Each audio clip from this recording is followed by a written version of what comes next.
Welcome to the Modern Classrooms Project podcast.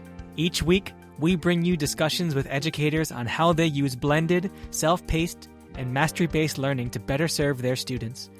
We believe teachers learn best from each other, so this is our way of lifting up the voices of leaders and innovators in our community. This is the Modern Classrooms Project podcast.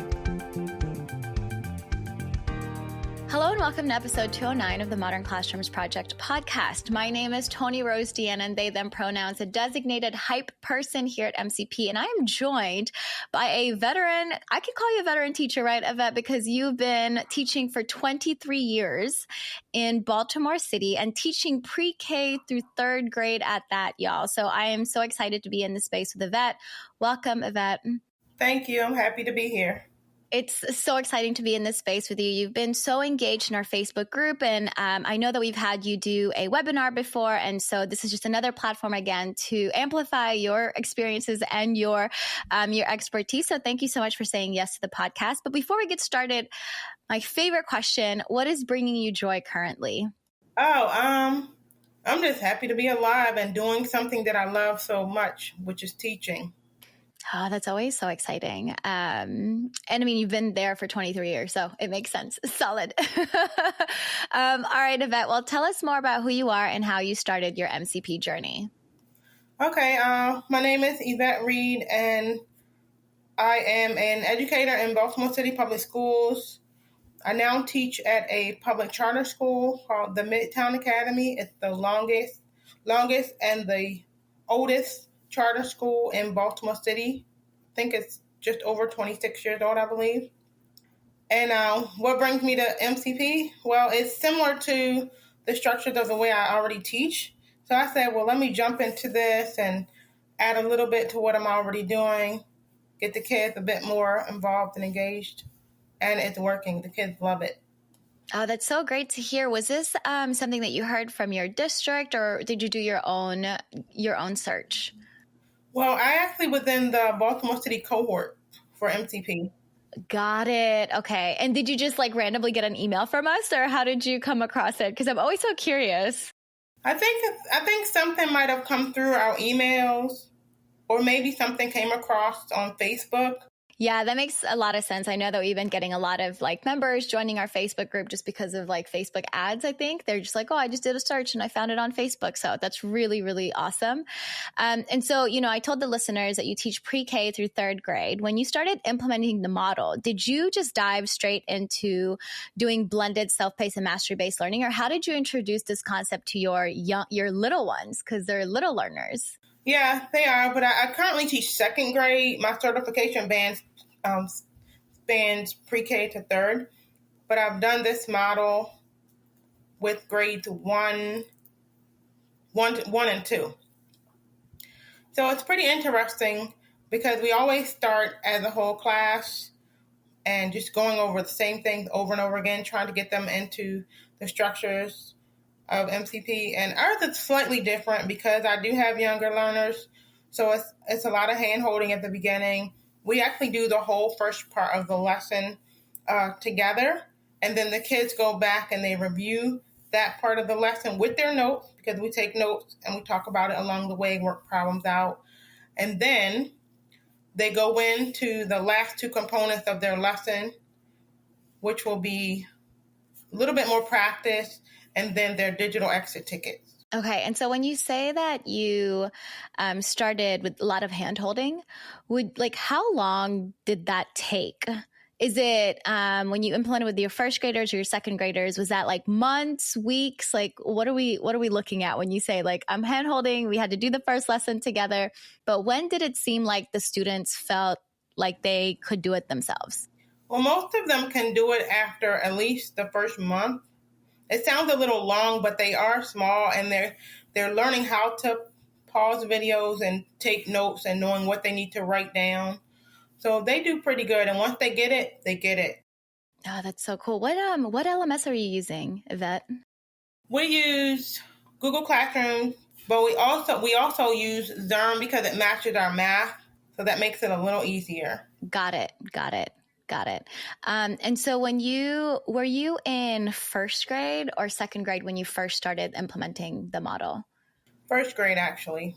You were in first grade. Okay. And then did you start the school year with the model, or was it more like in the middle of the school year?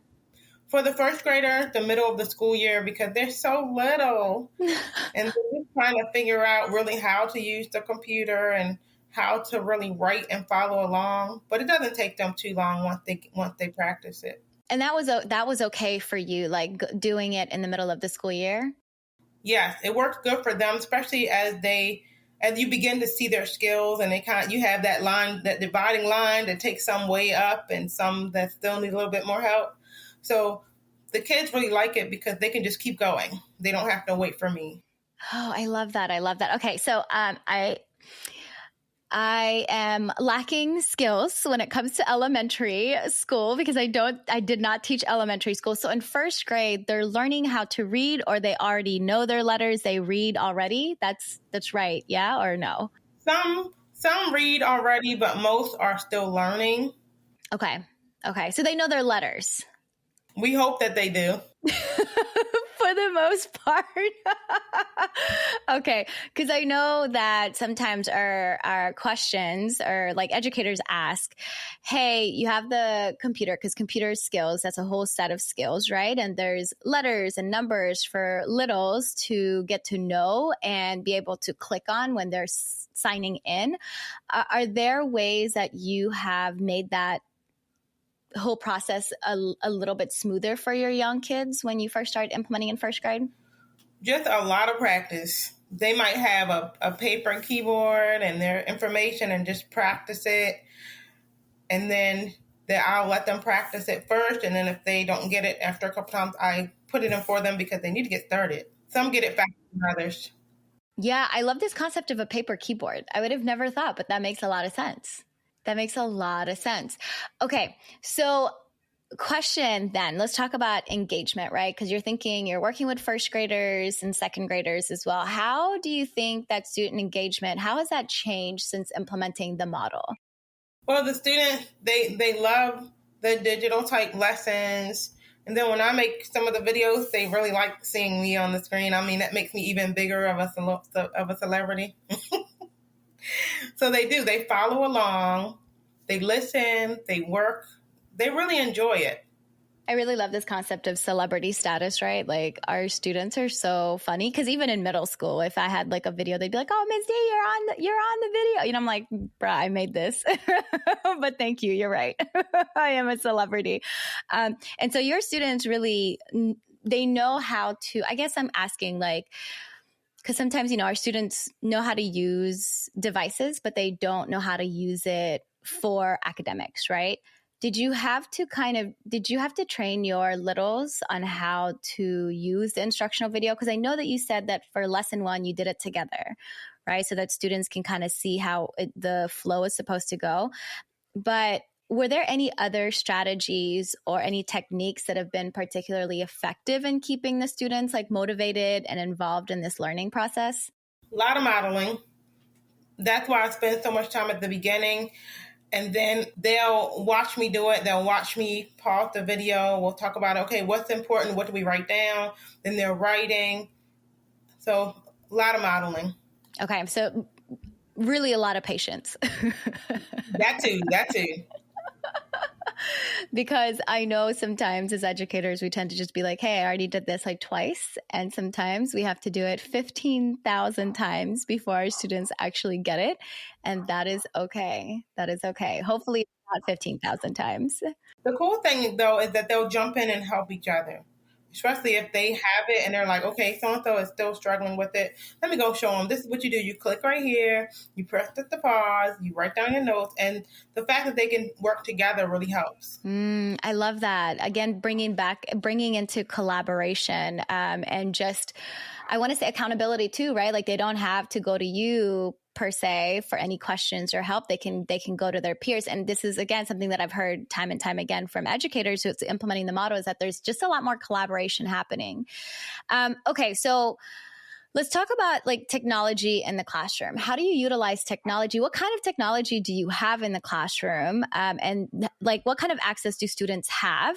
And then also like, what kind of training did you have to do for your elementary school babies? Because I know we talked about the paper keyboard. We talked about lots of modeling, lots of patience. Is there anything, and you said it took maybe like a month, which I think is amazing that it was only a month. So yeah, how do you use technology in the classroom? And then what kind of training did you have to keep in mind, especially if it's someone who's a first grade teacher, second grade teacher, and never implemented the model? Like, what are some things that you would like to tell them? Well, as far as technology in the classroom, in our classroom, we have a smart line board, a big smart board on the front, and they really enjoy interacting with that. So we use that a lot, which helps them learn how to use their personal computers. We have one-to-one devices. They have Chromebooks. So it's lots of practice with like logging in and QR codes and learning how to type in their email addresses and passwords, learning how to use the caps lock key when needed or hold the shift key down to make the at for the email and different things like that. So, yeah. So at your school, Evette, do they have kindergarten, right? So do kindergartners also have the same access to technology? Yep, they have one-to-one devices. They have Chromebooks as well. Okay, beautiful. So this is nothing new then. Like they've had some kind of practice in kindergarten. So when they come to you for first grade or second grade, they already kind of have, like, it's familiar to them. Yes. Okay, beautiful. That's amazing. And I was also thinking about the QR codes, right? Like for us, it's so easy to be like, oh, it's a QR code. You know what to do with it. But I think with littles, you have to really, again, like you said, model how to utilize QR codes. So in this case, do they just turn their Chromebooks around to take a picture of it and then it pops up? Is that how that works? It's a front-facing camera for all our Chromebooks. So just hold it up like this, hold up in front, and it just takes a picture of it. Yeah, the Chromebooks for KN1, they all they have is the QR codes. Like some of my computers in grade 2 make them type in that own email address. Oh my gosh! So that's where I have a few kids who are learning to type it in because theirs doesn't open automatically with the QR code, and I'm like, oh, I'm sorry, we got to practice. Oh, yeah. I forget about that too. Just like, no, like QR codes are really great when they work. And then when they don't, it's like, oh, here's again, patience being tested. Okay, these are all good to know as well. Just like when we put something in front of students, we really want to model it. We really want to go over like what our students need to do to be able to access whatever it is that we're giving them. And so when we're thinking about access, right? What are different ways that you have differentiated for your students using this model? Well, I like it because, first we do the first part of the lesson, then they go off and they do what they do. And they do it really well. And for the kids who need a little bit extra, that allows me to pull that small group while the rest are working. And then I also use Go Guardian so I can watch them. I can see what they're doing and I can offer help with them from across the room. So I can plant myself in one spot and work with my group. My principal was really amazed by that when she came into my room and she saw me in one spot and everyone all around doing what they do. And how I was addressing different things from my one spot because I could see what they were doing. Oh, I love that. Yeah, I'm a huge fan of Go Guardian. I used it in the classroom as well. And just amazing with all the things that you can see. And then especially when I was absent as well, I could just log into Go Guardian. When I'm at a conference or something, I could just pop in and see what students are doing and then message them and be like, oh my God, Ms. D, it's you. So that's really cool that you have that program at your school as well. And so when we think about I guess my question too, we can add on to that, is that when we think about your videos, do you create your own videos? I have created some, but because we use Zern, a lot of it's already on. Okay. A lot of it's on there, so we follow along. So they're not just getting on there and just watching it by themselves. We're all interacting with the teacher on that screen.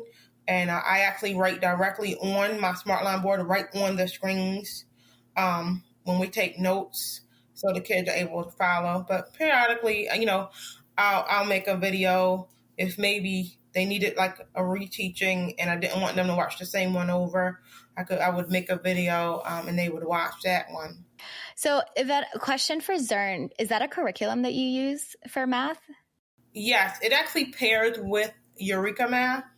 So you kind of have to figure out how to make that with like, well, the blended part is already given to you, which I think is really great. And then that's less work on you, right?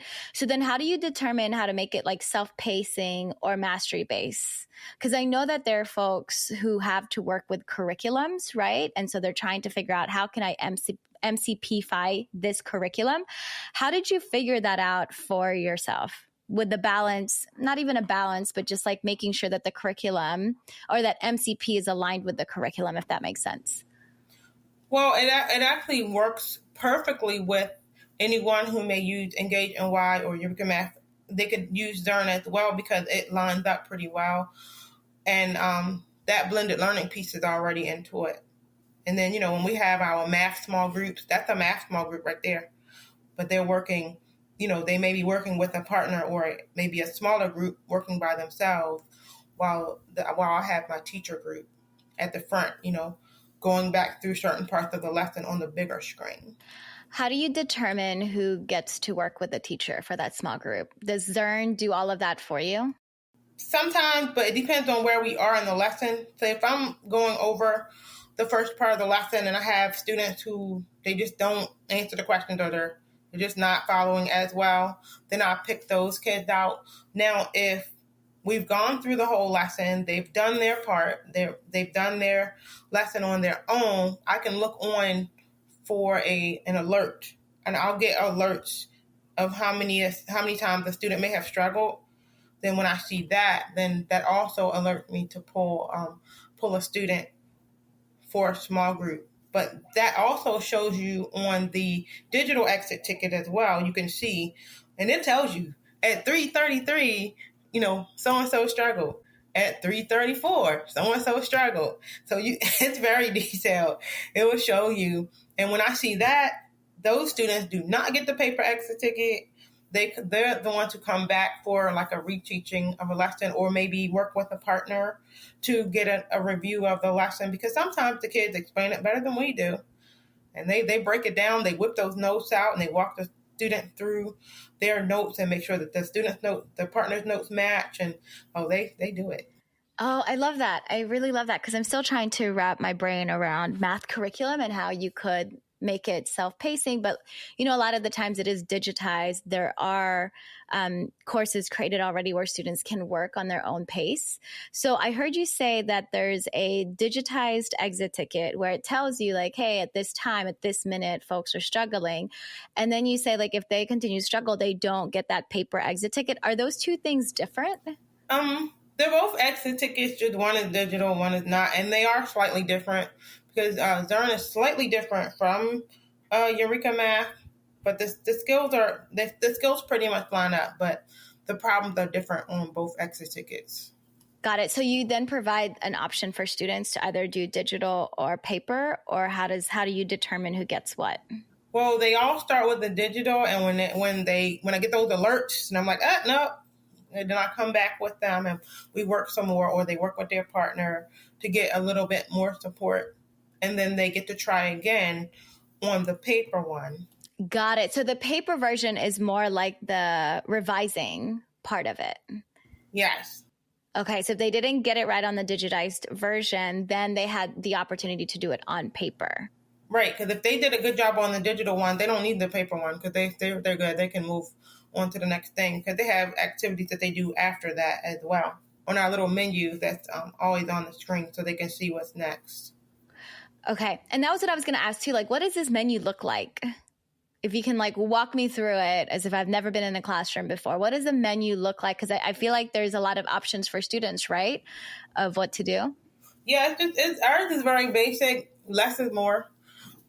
So it just outlines the parts of our lesson, like the teacher lesson, and then their review lesson that they do, their exit ticket, our debriefing, and then on the other side of that, they have their may do's.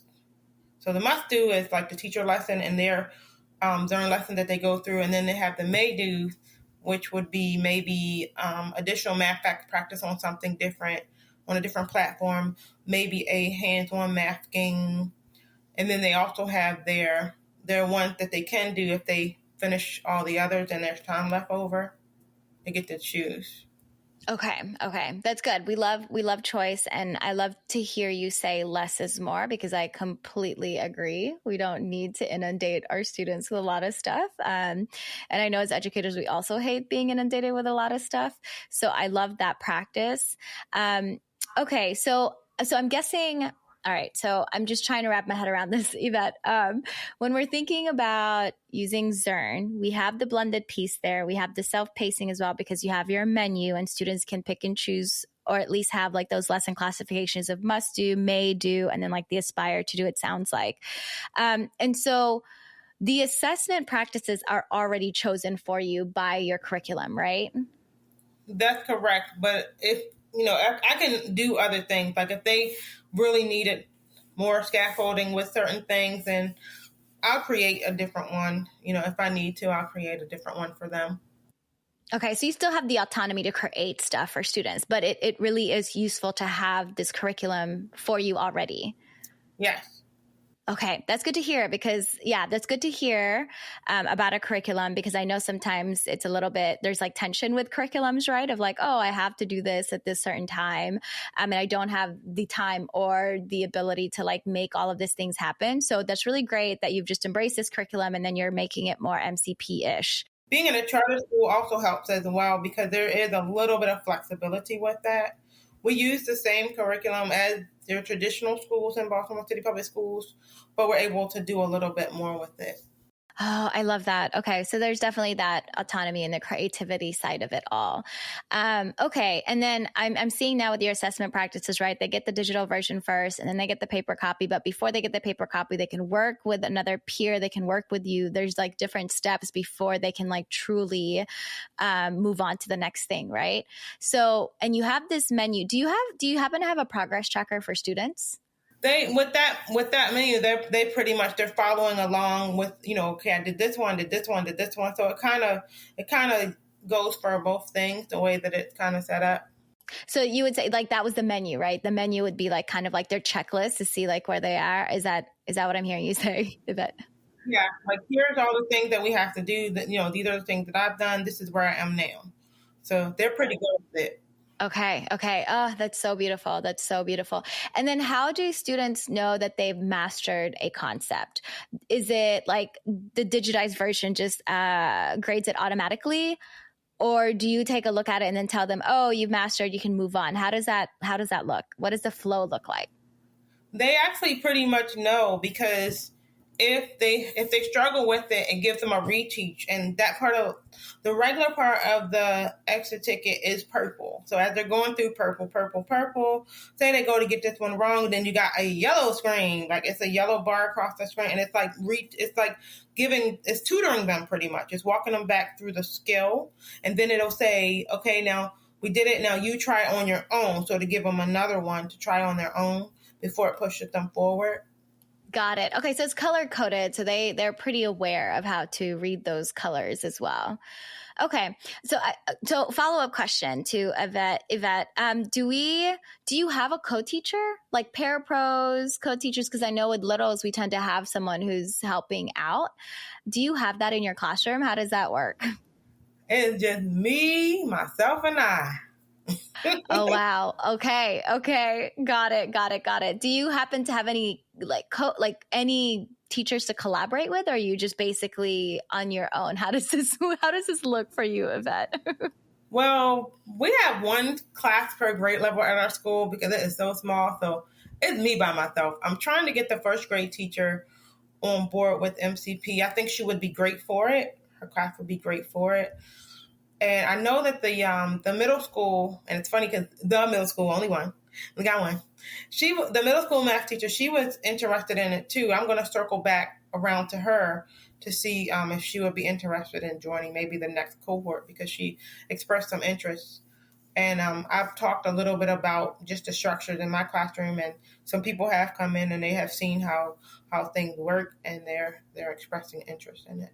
I love that. And I feel like when you don't, like right now there's interest, right? So there's not particular like thought partner for you at your school, but I know that you utilize Facebook a lot. Can you tell the listeners a little bit more about how you've used Facebook group to kind of gain ideas, resources, ask questions, all the things?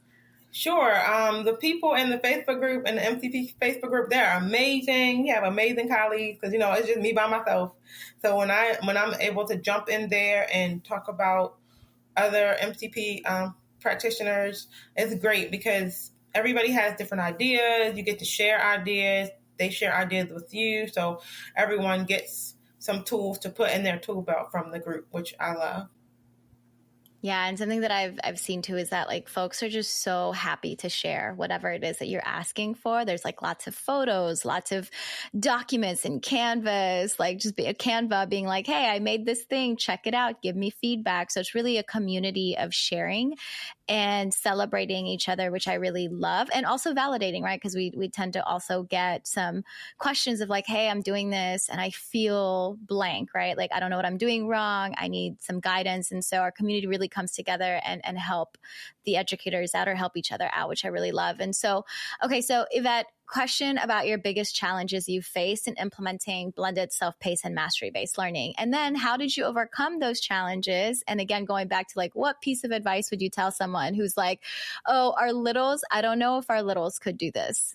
Well, the biggest challenge is when the Wi-Fi does not work. That is so hard because then you're like, wait, oh no, nothing's working. So then you always have to have a plan B. You always have to have a paper copy of something on hand because you just don't know when the school Wi-Fi is not going to work. So just to have a plan B for each lesson because you just don't know. Because if that Wi-Fi is out, they can't get on and they can't watch their videos, So you just have to always be ready. What are some examples that you have of like just plan B? Well, if the internet's not working and we can't get on and use the computers, then we just go right back to the paper curriculum. So we pull up those sheets. I hate printing those sheets, but you print up those sheets, or I just project those sheets, and I actually have lesson slides that I can use if I can't use my other stuff. I pull up those lesson slides, and we do the same thing. We'll take notes if I want to print out sheets. Oh, I forgot. If the internet's not working, I can't print out nothing. So if I can't print it out, we just roll with it. We go right back to the marker and the board. I have one in the back. I have a whiteboard in the back. I have my smart board in the front. So just switch it back old school. I've had that happen on an observation with some big people. Come in and my stuff was just not working. Nothing was working. I was like, okay, all right, take a deep breath. All right, okay, everybody, turn around this way. So everybody went to the other side. I whipped my book out and got my marker out and kept right on going. Yo. So, yeah, that's what you have to do. You always have to have that book or that printed lesson out or available because you just don't know. Yeah, the ability of teachers to be able to just like pivot is just unmatched in my opinion, right? Like we really have to make those last minute decisions or even just like on the spot decisions to make sure learning is continuing. And except I've had to use hotspot before when internet's not working. And so that way I could still project what I need to project. And students may not have it, but yeah, it's really difficult when you go from like blended self-pacing, right? And then all of a sudden like, oh, nothing's working. What do I do? And I think as an English teacher, I love those moments too, because I'm like, okay, let's read something, right? Like get your book that you've been reading. Let's have conversations about it. Share what you're reading. And that has also helped a lot. Or I could just come up, we always are so good at coming up with something, right? So I'd be like, oh, okay, like we're going to write a story, but we're going to collaborate and do it in a way where like you need each other to write the story. So it's like, okay, you write 2 lines and then the next person will write the next 2 lines. So it's really just a lot of skills of I'm reading it, I'm comprehending, and then I'm adding on. And so again, we just get to be really creative when Wi-Fi is not working or when things are down, right? And I think sometimes it's a good break too of like, okay, no devices, that's fine. We'll do this the best way that we can. And so I appreciate you just naming that, of just having a plan B, making sure that there's something that can happen, that can't that learning continues to happen regardless of whether the Wi-Fi is working. And I think the beautiful thing too, Evette, with self-pacing is that you're not really quote unquote behind, right? Because you can catch up the following day. And if you were behind as a whole class, then that is something that you can do as a whole class, watch the video together, answer the questions, right? Just so that everyone can be on the same page. But I think is like, I know for me, yes, Wi-Fi is stressful. And because it's already self-paced, we can catch up if we needed to. The kids enjoy that. Like if they're out, they just go right onto it and they go right into their lesson and they get working. And then they just ask questions if they're pausing the video and they're like, okay, wait, I don't understand this part. And then I, come over and catch them up, or a partner will come over and whip out their notes and be like, oh yeah, we did this like this. This is what we do. This is how you do it. Yes. And I love that. But, and with that being said too, Evette, you kind of have to create a learning environment that is a positive one, that is one where folks are asking for help. So I guess my next question is about collaboration. How did you create this classroom culture where students can ask each other questions, can collaborate with each other? And what are some strategies or tools that you found helpful in encouraging peer-to-peer learning and support, especially with the littles? Well, we have flexible seating in our class, lots of open space, a few tables that go around the perimeter of the room. So they don't oftentimes sit in their seat. They might be spread out on the carpet, spread out on the yoga mat. So of course they're right there beside the friend, and they kind of just do it. They kind of do it naturally, as opposed to being stuck in that one spot at that one desk. I know that flexible seating is not an option for everybody, but when you can have it, it's amazing because the kids just automatically, they just are drawn to each other. And they enjoy talking to each other and sharing their notes and sharing what they're learning. And if they see someone who will need some help, they just go over and help them themselves. I mean, something a little off the topic, but something about how they help each other. We were taking notes today in our reading lesson, and someone needed an eraser, and somebody just got around up and was like, can I go get someone an eraser? And they went over to their little supplies and got an eraser for their friend. So they just do it. Little kids, they do it automatically. Yeah, I love that too, of just looking out for each other, right? And I think something that you brought up too with the flexible seating is that kids are comfortable, right? They're not having to be rigid and seated, with their backs straight and tall, but they're comfortable. And when you are in a comfortable space, in a comfortable mode, like your whole nervous system is calm, right? Then you are more open, I feel like, to engage with other peers around you. And so being able to create a space that is comfortable, that is just a positive space for our students to share, I think that is really important. And I think collaboration definitely helps. And that's when authentic and natural conversations happen. Because if I'm laying on the floor in a yoga mat and I see you also laying on the floor with a yoga mat, I'm going to come near you and we can chat it up about what we're talking about, right? Or what we're learning about. So I love this whole concept too of just creating a comfortable space for students to learn the way that they need to with how their body looks. Hi everyone, Emily Dia here, Senior Director for Educator Support. I am wondering, are you an educator in Alabama, Baltimore, Minnesota, North Dakota, South Dakota, Chicago, DC, LA, Minnesota, Connecticut, New Hampshire, Rhode Island, Vermont, New York City, Oakland, St. Louis, or Tulsa County, Oklahoma? Then you're eligible to apply for one of our scholarships to work with a personal mentor and learn the MCP model through our self-paced virtual mentorship program.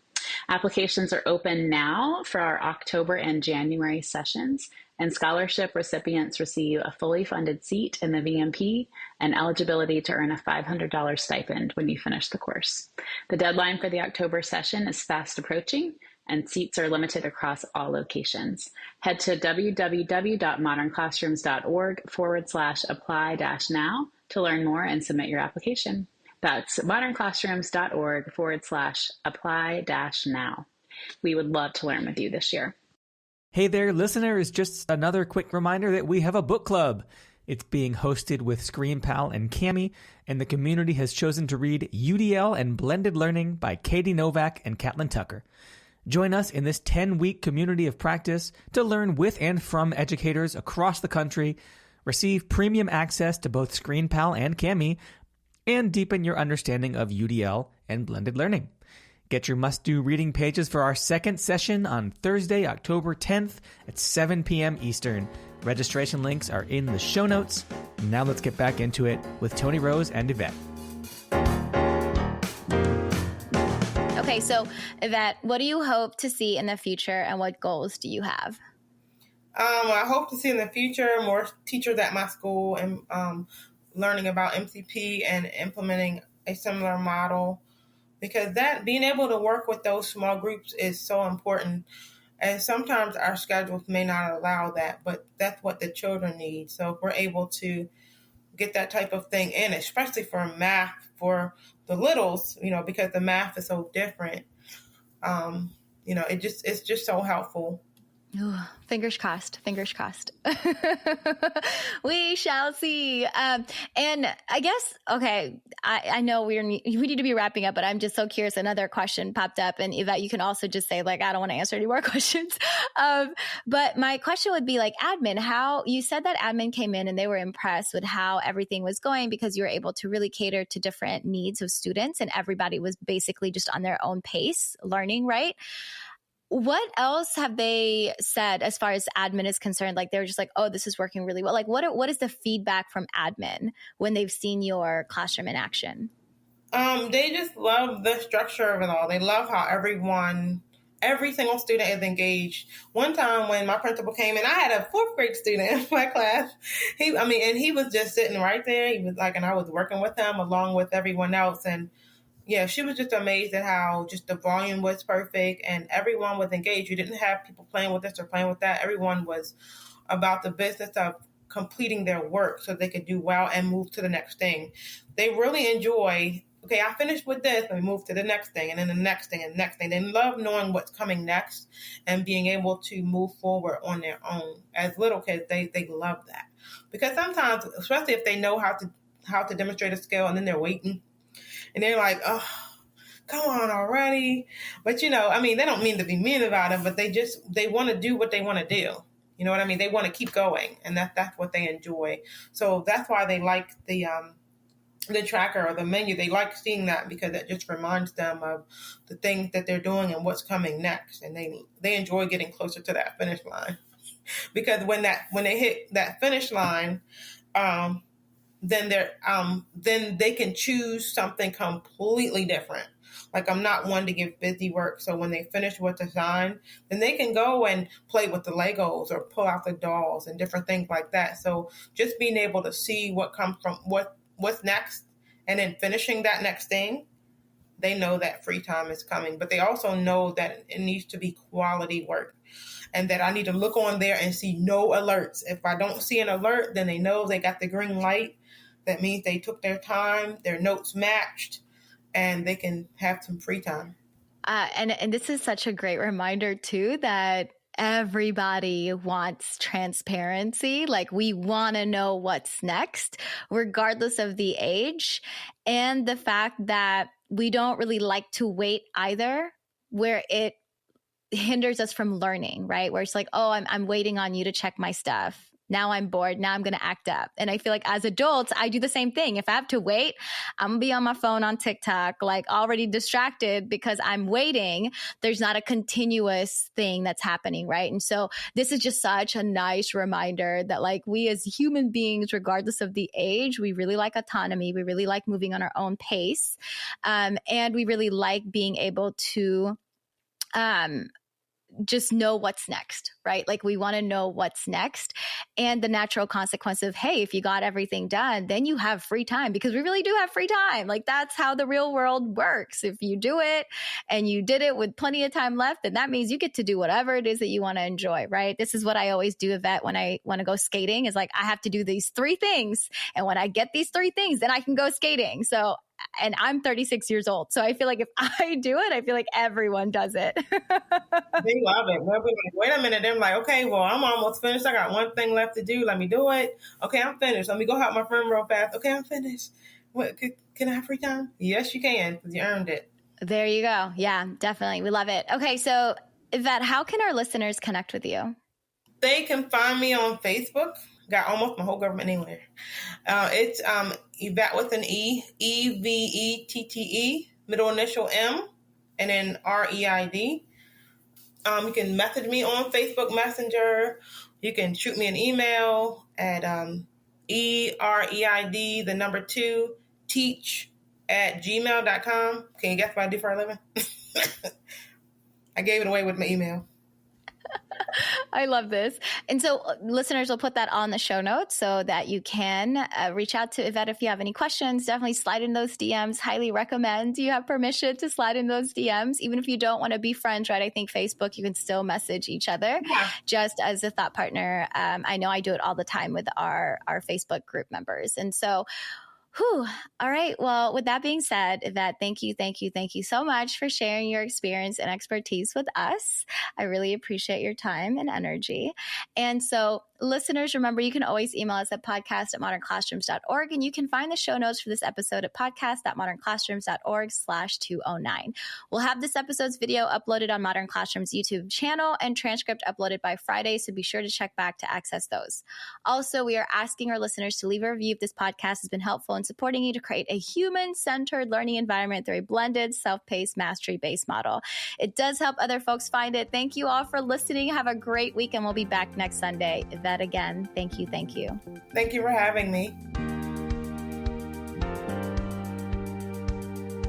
Thank you so much for listening. You can find links to topics and tools we discussed in our show notes for this episode. And remember, you can learn more about our work at www.modernclassrooms.org, and you can learn the essentials of our model through our free course at learn.modernclassrooms.org. You can follow us on Twitter, Facebook, and Instagram at Modern Class Proj, that's Proj. We are so appreciative of all you do for students and schools. Have a great week, and we'll be back next Sunday with another episode of the Modern Classrooms Project podcast.